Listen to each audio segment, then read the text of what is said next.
first of all, 40 years old, I'm really tired chasing after two little kids. Really tired as opposed to a 24-year-old, a 30-year-old. I'm not saying that you shouldn't do it, go for it, but there is another side to this. If you don't have help, if you don't have resources, it's going to be a more nuanced decision, in my opinion. No, great point. Yeah. Hello. No, it was.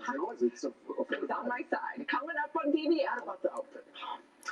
Go to my Instagram and weigh in, and at the end of the show, we'll decide, okay? We pretty much made up our mind. We're talking to the leaders of the Women's March, you guys. Tamika Mallory, yes, her activism caught the eye of Beyonce herself, so how does that impact her message? Plus, a week of your favorite 90s sitcom stars continues with Melissa Joan Hart, the OG, Sabrina the Teenage Witch joins us live. And how short is too short when it comes to men's shorts? Why Milo Ventimiglia is defending his style choice, coming up next. Closed captioning provided by... This is a Smile Direct Club aligner. It's how Smile Direct Club safely and gently straightens your teeth. Wear them as directed and you'll get a smile you love for less than $3 a day. Get started for free at SmileDirectClub.com. We have to get a new car. Mom, with our credit, Credit Karma can show us how to improve it for free. Well, maybe it's fine. Credit Karma. Download the app today.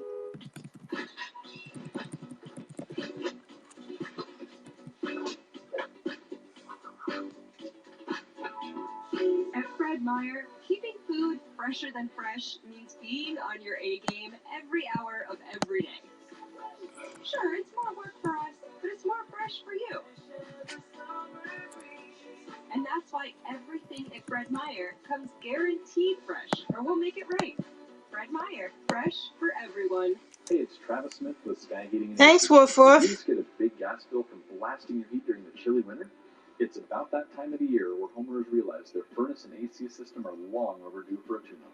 A quick tune-up ensures you're getting the highest efficiency, which can provide big-time savings on your electric bill, and can add years of life to your heating and AC system. Right now, we're providing a full inspection. I'm checking the sound.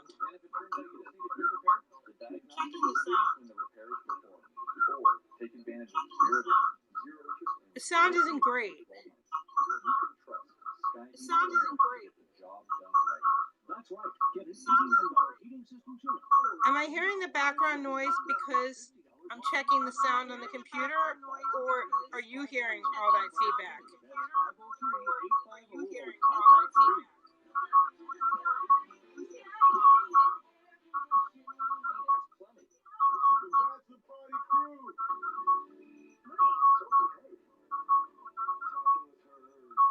What if I move the phone?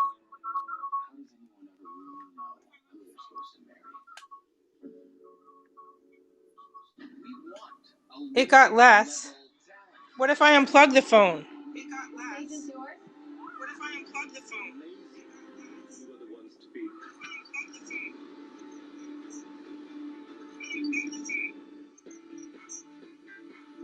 Welcome back to DBL. Check out all our coworkers at home during the pandemic. We appreciate you all. Okay, guys and gals, we've got a very important conversation for you about men in shorts, in particular, short shorts. It was all sparked by this photo that went. Why is it doing that? Star Milo Ventimiglia wearing super short shorts after leaving the gym. He defended the look, though, saying that he folds his shorts up shorter while he works out to work out even harder. But it does raise an interesting question. What is the appropriate length short for men? Can they wear short shorts? Is mid-thigh okay? And what about those super long shorts that go below the knee? And even more importantly, can guys wear jean shorts like that? And what about tight shorts? Are those ever okay? So what do you all think about men and shorts? Al, you've worn short shorts before. Yes, you have. I don't know if that's factual. When? Are you talking about my romper? That's a one-piece ensemble, Sam. I don't wear shorts at all. I don't wear shorts. But I would say of the first clip that we showed, the first picture, I would wear the shorts kind of to the left. I think the ones in the middle look very health club. I haven't bought shorts since 1998. And the ones on the far right, the white ones look like what you would wear to like a backyard kind of function. So I think the ones on the the highest ones are actually the ones that are most in style. Hold up, before you chime in, Jeff. Producers, please at some point produce the photo of Al in the romper, because the bottom portion of that romper are shorts, and they're quite short. You look great in them, but they are short shorts. Yeah, they were. It's a romper. It looks fantastic. I'm down with the short shorts. I'm down with them. The style's changing. I think even like swim shorts. I'm down with the short shorts. I'm down with my knees, and the style's changing. Like swim shorts. Okay, hold on a second. Okay, hold on a second. It's doing that if the phone's too close to the computer. Let me take the phone away from the computer. It's doing that if the phone's too close to the computer. Let me take the phone away from the computer. See, it's less. Now, see, it's less. If I unplug the phone, do I need to unplug the phone that's charging, or just keep it away from the computer? Do I need to unplug the phone that's charging, or just keep it away from the computer? Why do I hear an echo? Do I need to unplug the phone that's charging, or just keep it away from the computer? Why do I hear an echo? Is it playing in two different places?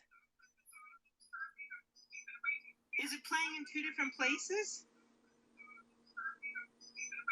Is it playing in two different places? You hear the echo? Well, what's doing that? You hear the echo? Let me see if I can find the echo. That's really weird. That's really weird. Why is it doing that? Why is it doing that? Why is it doing that?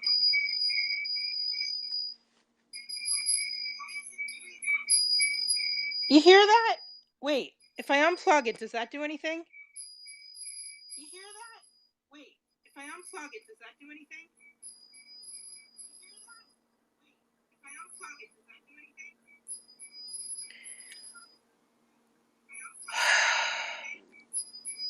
All right, I'm looking at all the tabs. I know, you shouldn't sigh on your broadcast. I know, you shouldn't sigh on your broadcast. Okay, that tab looks like a HAPS tab. I'm looking at all the tabs that I have open, which is like this one. Wait, claim your coins. 30 days in a row. Broadcast 1 week.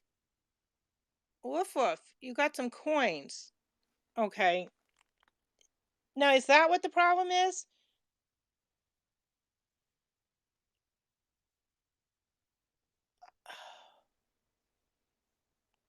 Is it open in another window, or did I just shut it? Let me see. History. Recently closed. Broadcast by Harvard Journal. Let me check this other HAPS tab. Maybe that's... Let me check this other... Okay, I'm looking. And I don't want to lose... What time is the DBL feed? It's... Okay.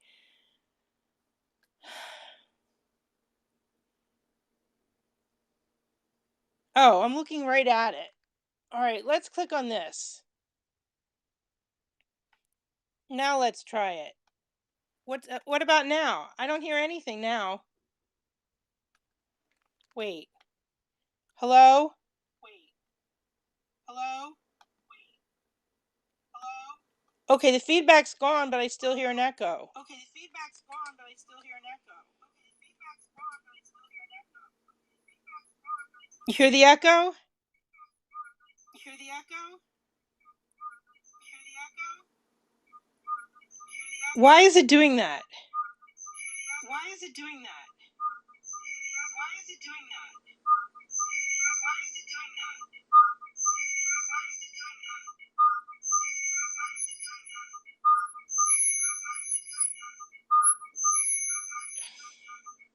I'm going to look at every tab for a second. Thank you for attending the meeting. Okay. There. Broadcast by Harvard Journal. What about this one?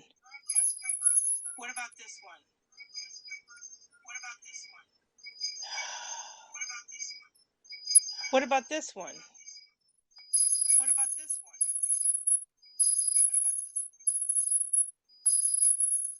Let's see what Alyssa Milano's doing, and if you hear the feedback, let me know.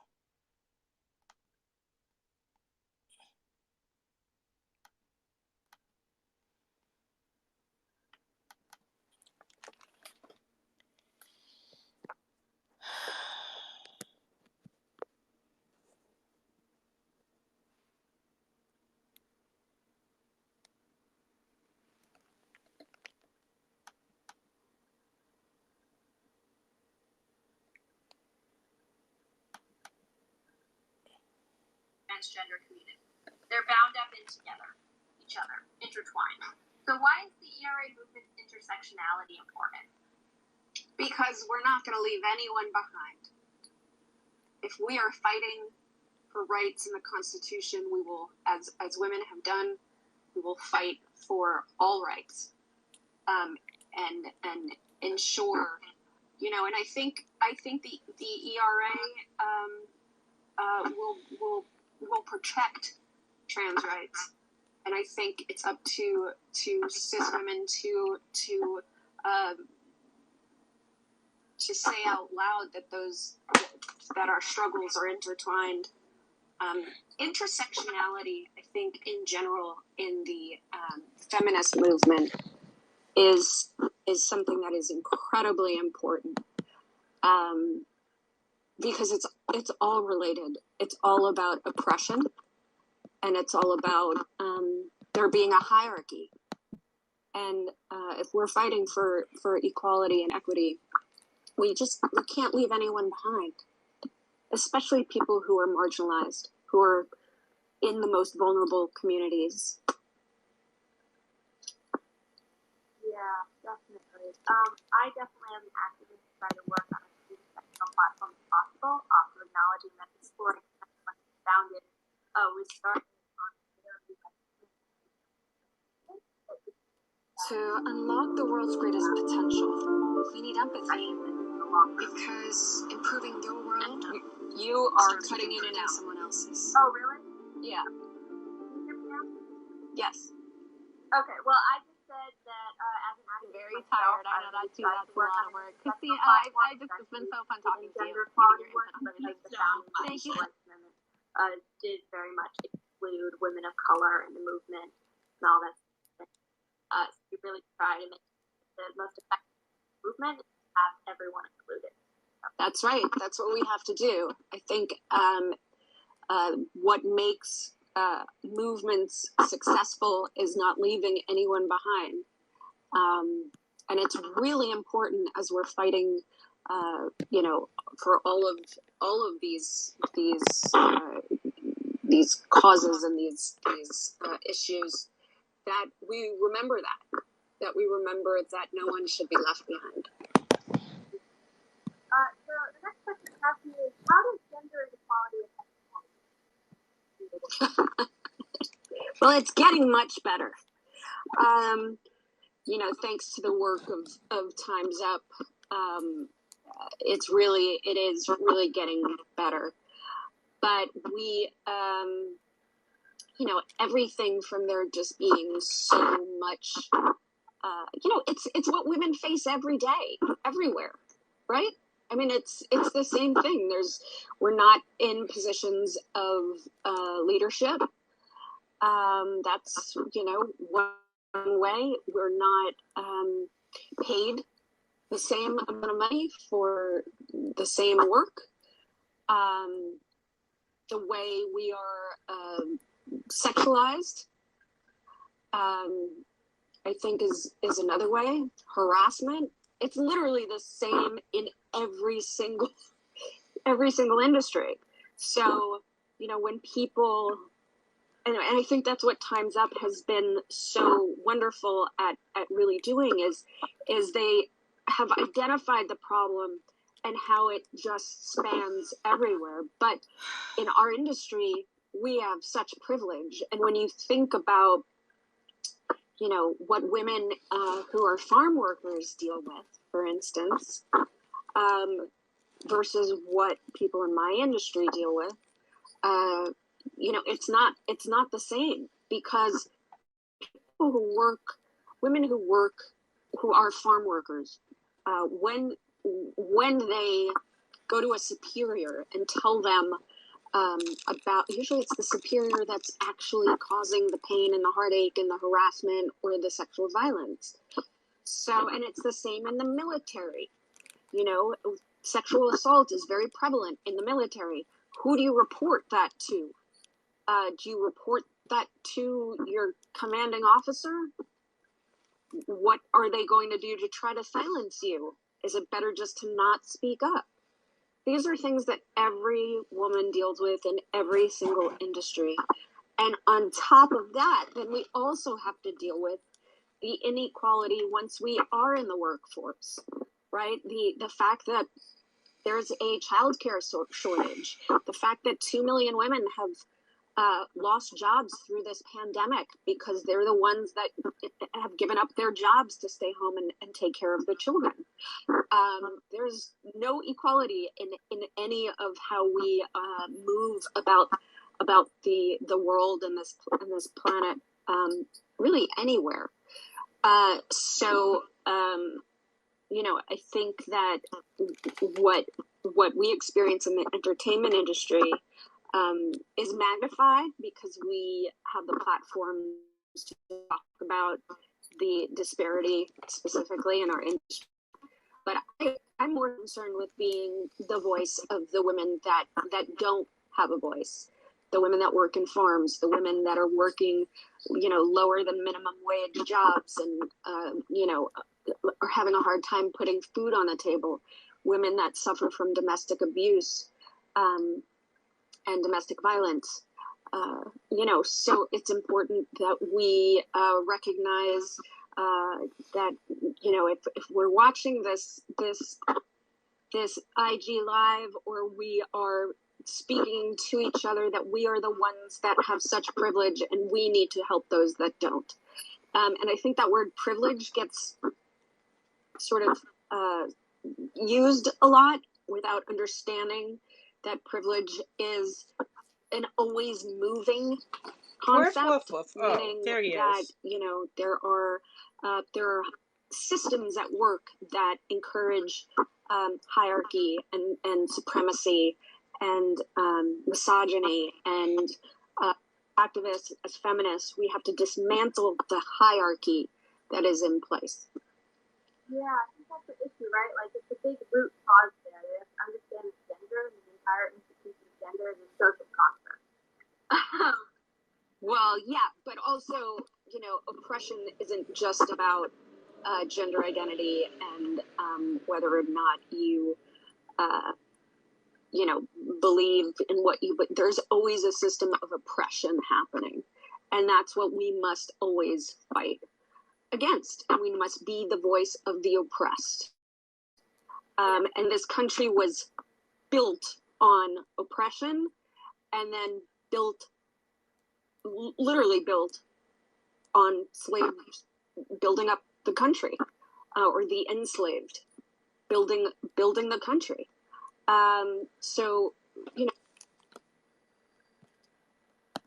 about the enslaved, about the land that was stolen from the indigenous people. And we have to make sure those systems of oppression are dismantled. Yeah, that's true. So another one is, how do you see young people in activism in their role in politics? Young people are everything. Everything. Literally everything.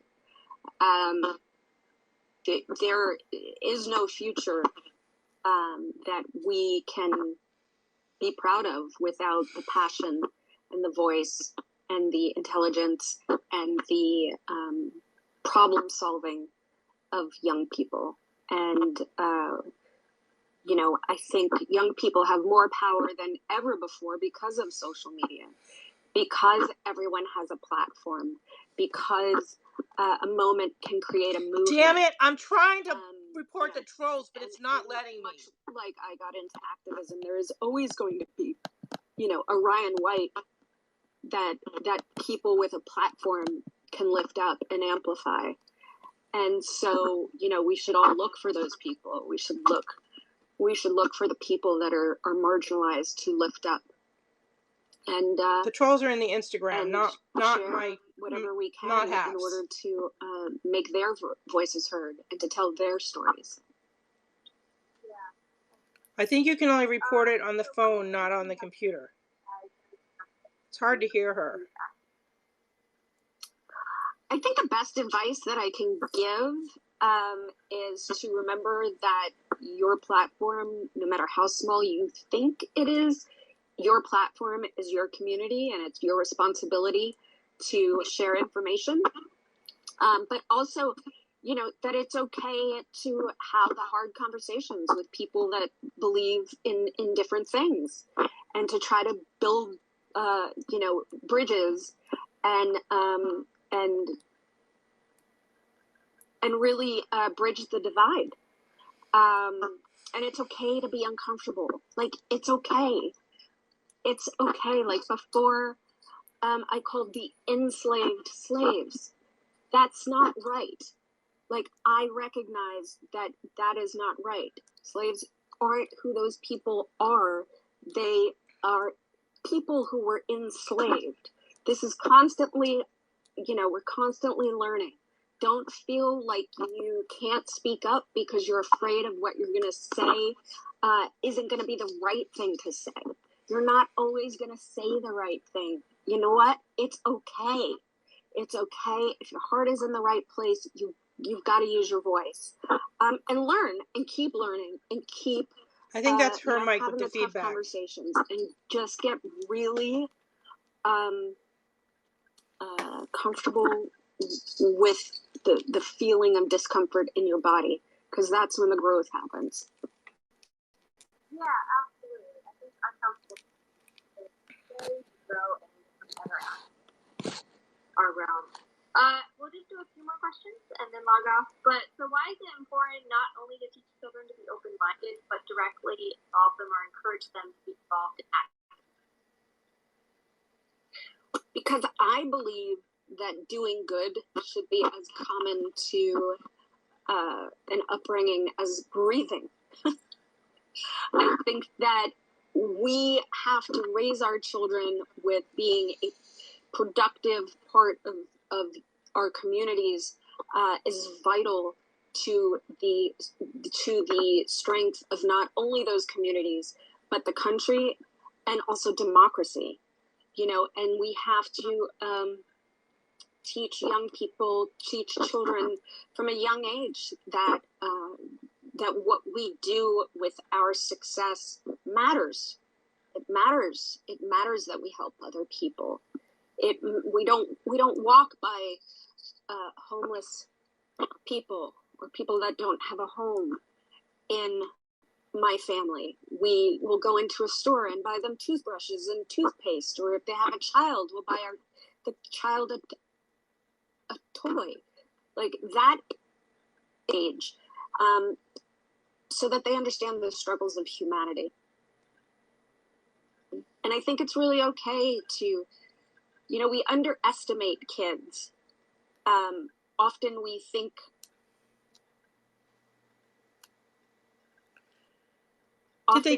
that our kids won't be able to handle the truth.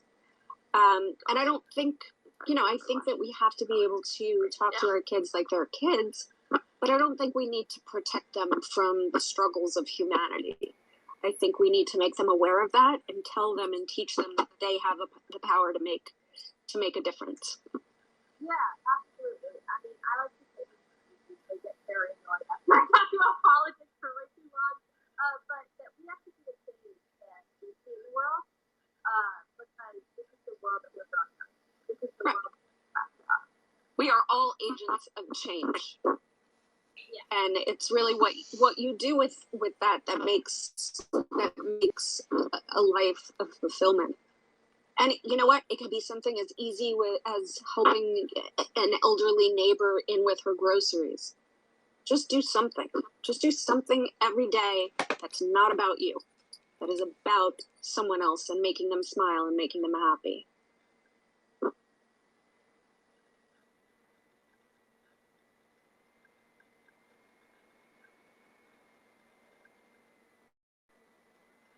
And when she froze, Alyssa's just waiting patiently.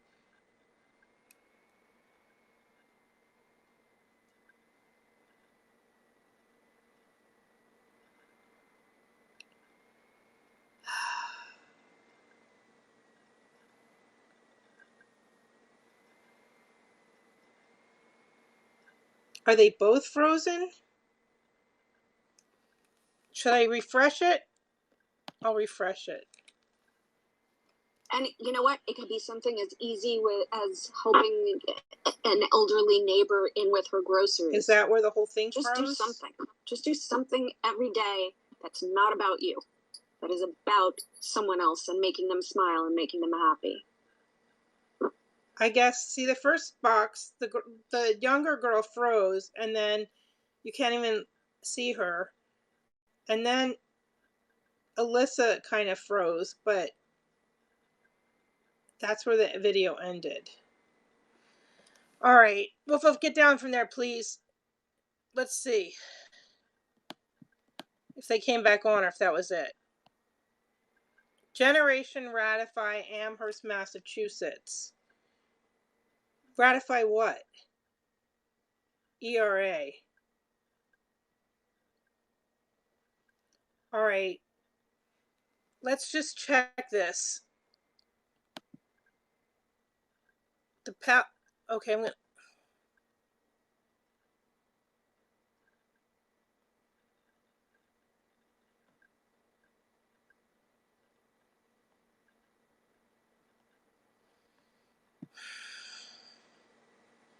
ABC News is live. Why?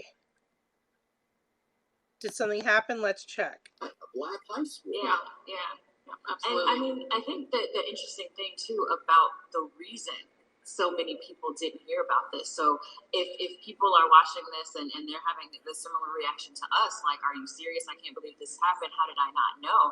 Is what we learned in our research and in our reporting, and what the historians and the experts and the descendants and even some of the survivors have said in the interviews they did, is they didn't talk about it. It was what we've termed a culture of silence. For various reasons, for a lot of different people, and the reasons were kind of different for white people than black people.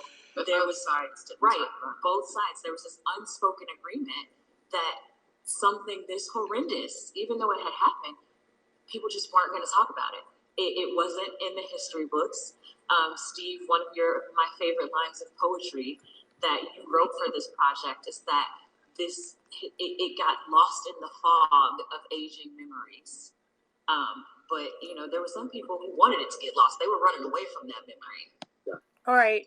In some of the, we also, so for everyone who's tuning in, watching this, again, this is Tulsa's Buried Truth.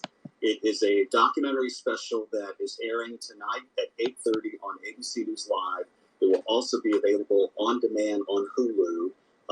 You're talking to the three people who spent the most work on it. Steve Osunsami, I'm a senior national correspondent at ABC News. Tanya Simpson. Okay, I'm done. I'm going to go block these.